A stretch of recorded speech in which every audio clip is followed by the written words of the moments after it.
ओम नमः शिवाय। तो आज हम बात करने वाले हैं कि प्रभावी जो ज्ञान है, यानी जो ज्ञान हमारे जीवन पर प्रभाव डाल सकता है, उसको अर्जित करने के लिए क्या क्या बाधाएं उत्पन्न होती हैं और क्या क्या बाधाएं आती हैं। यानी प्रभावी ज्ञान को अर्जित करने के लिए जो हमें पात्रता चाहिए, उस पात्रता को अर्जित करने के लिए हमें क्या क्या बाधाएं फेस करनी पड़ती हैं। कुल मिला के अगर हम कहें तो बाधाएं कुछ नहीं होती हैं। कुल मिला के सारी बाधाएं जो हैं वो हमारी माइंड से क्रिएटेड होती हैं। हमारा जो मन है, हमारा जो माइंड है, हमारा जो माइंडसेट है, वही सबसे बड़ी बाधा होता है। जैसे एक एग्जांपल देखते हैं कि आप लोगों में से कई लोगों ने ये कहानियाँ ज़रूर सुनी होंगी, और ये जो एक छोटा सा वक्तव्य है, ये हर किसी ने सुना ही होगा कि एक घोड़ा बीच में खड़ा है और उसके पीछे भी घास पड़ी हुई है बहुत सारी हरी हरी, और उसके दूसरी तरफ भी घास है बिल्कुल हरी हरी।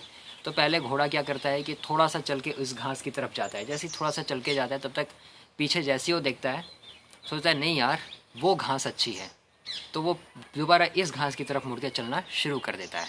फिर जब इस घास के पास थोड़ी दूर जाता है तो फिर पीछे देख लेता है, तो पीछे सोचता है नहीं यार वो घास ठीक है, तो फिर वो उस घास की तरफ मुड़ जाता है। तो कहने का मतलब है कि ये मैंने एक माइंडसेट बताया कि अगर एक माइंडसेट हमारा है जो अस्थिर माइंडसेट है, यानी अस्थिर बुद्धि है, यानी अगर हमारी बुद्धि अस्थिर है तो हमें ज्ञान और पात्रता अर्जित करने में बाधाएं आएंगी ही आएंगी। फिर हम क्या करते हैं, हम ये काम करना शुरू कर देते हैं कि हम अपने अंदर कमियां नहीं देखते हैं और हम बाहर ढूंढना शुरू कर देते हैं। हम अपने आप को पात्र समझने लग जाते हैं और हम बाहर ढूंढना शुरू कर देते हैं कि कोई तो हमें मिले जो हमें कुछ सिखा पाए। तो ध्यान रखिए, अगर इस तरह की बुद्धि है तो कोई आपको कुछ नहीं सिखा सकता। दूसरा एग्जाम्पल लेते हैं। मान लेते हैं किसी का माइंडसेट ऐसा है कि वो थोड़ा सा अपने बारे में अच्छा बोलता है या किसी के बारे में भी थोड़ा सा अच्छा बोलता है, और उसी टाइम उसके बारे में सेम टाइम नेगेटिव कुछ बोल देता है। तो ये इस माइंडसेट का व्यक्ति भी कहीं पर भी कुछ भी अर्जित नहीं कर सकता। ये एक कुपात्रता की निशानी होती है। मेरे कहने का मतलब ये नहीं है कि हम किसी के बुरे पक्ष को ना देखें, लेकिन हमेशा ध्यान रखिए एक समय होता है कि उस पर्टिकुलर टाइम पे आप उसके अच्छे पक्ष की ही बात कर रहे हैं तो अच्छे पक्ष की ही बात करें।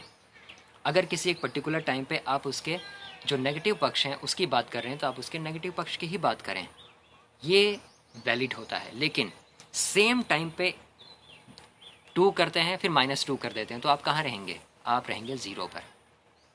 जैसे मैंने अक्सर कई लोगों को देखा है, वो अपने बच्चे की खूब तारीफ़ करते हैं, तारीफ़ करते रहते हैं और फिर उसी टाइम कहते हैं नहीं नहीं नहीं नहीं, इसमें ये कमियां हैं।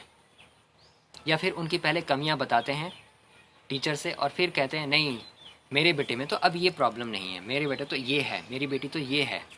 मतलब पहले कुछ उनके दोषों के बारे में बताएंगे और फिर उनके दोषों पे पर्दा डालने के लिए उनकी कुछ अच्छाइयाँ उसी टाइम बता देंगे।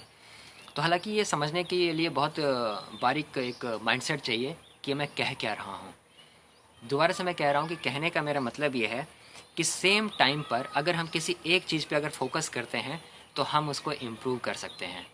लेकिन अगर मैं आज कहूँ कि मेरे अंदर ये कमियाँ हैं और फिर उसी टाइम मैं ये कहना शुरू कर दूँ कि मेरे अंदर ये अच्छाइयाँ हैं, तो वो मैं क्यों कह रहा हूँ? ऐसा माइंडसेट कौन होता है, कौन रखता है जो ये चाहता है कि उस कमी को मैं छुपा दूँ?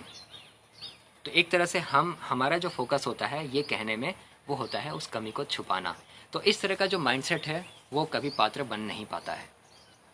इसको पात्रता बनने में दुविधाएं आती हैं, और इस तरह के माइंडसेट के लोग हमेशा दूसरी जगह ढूंढना शुरू कर देते हैं, उस घोड़े की तरह कि ये घास अच्छी है तो वो घास अच्छी है तो ये घास अच्छी है, और स्वयं को महापात्र समझते हैं। बट ध्यान रखिए, ज्ञान अर्जित करने के लिए सबसे बड़ा जो गुण चाहिए वो क्या चाहिए? वो चाहिए स्थिर बुद्धि। जैसे माँ कालरात्रि के जो वाहन है वो गधा है, तो गधे में क्या क्वालिटी है? स्थिर बुद्धि है, यानी वो स्थिर रहता है। तो जिस किसी में भी स्थिरता आ जाती है, बुद्धि की स्थिरता आ जाती है, उसके अंदर पात्रता जगती है, और जिसमें पात्रता जगती है वो ज्ञानी हो जाता है। फिर तो हर किसी से सीखना शुरू कर देता है। नहीं तो फिर वैसे ही होगा, जहाँ पे वो रहेगा वो चीज़ उसको अच्छी नहीं लगती है, हमेशा दूसरे जगह की चीज़ें अच्छी लगती हैं। फिर जब वहाँ वो जाता है तो फिर दूसरी जगह की चीज़ें अच्छी लगती हैं, फिर वहाँ जब जाता है तो दूसरी जगह की चीज़ें अच्छी लगती हैं। क्योंकि इस प्रकृति में कहीं पर भी संतुलन है नहीं। वैसे तो संतुलन है, बट हम जो चाहते हैं वैसा संतुलन नहीं है। हम क्या चाहते हैं? हम ये चाहते हैं कि जो हम चाहें वही हो जाए, जैसा हम चाहें वैसा ही हो जाए। तो अगर हम ऐसा सोचते हैं तो प्रकृति तो ऐसा नहीं करती है, प्रकृति हमारे अनुसार तो नहीं करती है। तो जैसा हम चाहें वैसा हो जाए, जैसा हम सोचें वैसा ही रहे, तो फिर हम अगर ऐसा भी माइंडसेट रखते हैं तो हम कहेंगे कि ये कुपात्रता की निशानी हो जाती है। यानी जैसे मैंने पहले की अपनी वीडियो में कहा है कि हमें सर्व दृष्टिकोण रखना होगा, यानी सभी तरफ से देखना होगा। किसको? दूसरों को नहीं, स्वयं को। क्योंकि ज्ञान स्वयं में फूटता है, दूसरे में कुछ नहीं। तो इसीलिए चिंतन मनन जरूर इस पे करने की ज़रूरत है कि एक्चुअल में पात्रता अर्जित कैसे की जा सकती है। अगर मेरी इस वीडियो से कुछ आपको हिंट्स मिला है, क्योंकि मैं प्रॉपर तरीके से तो वैसे भी नहीं बताने वाला, अगर आपको कुछ हिंट्स मिलता है, कुछ क्लू मिलते हैं, तो आप उस पर चिंतन मनन कर सकते हैं कि पात्रता अर्जित करने के लिए क्या ज़रूरी है और क्या करना चाहिए। क्योंकि जब पात्रता आएगी तभी ज्ञान आएगा। बिना पात्रता के ज्ञान नहीं और बिना स्थिर बुद्धि के ज्ञान नहीं। चलिए फिर, ओम नमः शिवाय।